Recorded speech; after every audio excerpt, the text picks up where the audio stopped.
ভারতের তামিলনাড়ুতে আয়োজিত হয় এক বিচিত্র অনুষ্ঠান। পুরোহিতদের হাত থেকে খাবার নিয়ে মন্দিরের সিঁড়িতে জড়ো হন নারীরা। এরপর হাত পেছনে বেঁধে মাটিতে রাখা খাবার হাঁটু গেড়ে বসে গ্রহণ করেন তারা। তাদের বিশ্বাস, এই আচার পালনের মধ্য দিয়েই পূরণ হয় সন্তান লাভের আকাঙ্ক্ষা। তামিলনাড়ুর তিরুভান্নামালাই জেলার সেতুপেট গ্রামে অবস্থিত আরুমুগাস্বামী পারদের সিদ্ধ মন্দিরে সন্তান লাভের আশা নিয়ে জড়ো হন রঙিন শাড়ি পরা শত শত নারী। তামিল বর্ষপঞ্জির অমাবস্যা তিথি উপলক্ষে আয়োজিত হয় এই বিশেষ অনুষ্ঠান। স্থানীয় বাসিন্দাদের ভাষ্যমতে প্রায় ২০০ বছর ধরে পালিত হয়ে আসছে এই রীতি। মন্দিরে আসা অনেক সন্তানহীন নারী পরবর্তীতে গর্ভধারণ করেছেন বলে দাবি স্থানীয়দের। এমনকি চলতি বছরে এক দম্পতির যমজ সন্তান হওয়ার পর শিশুদের ওজনের সমান উপহারও মন্দিরে দান করেছেন তারা।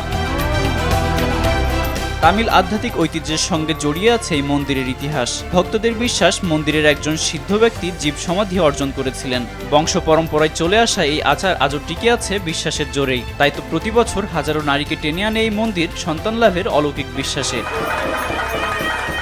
আব্দুল মালেক, RTV।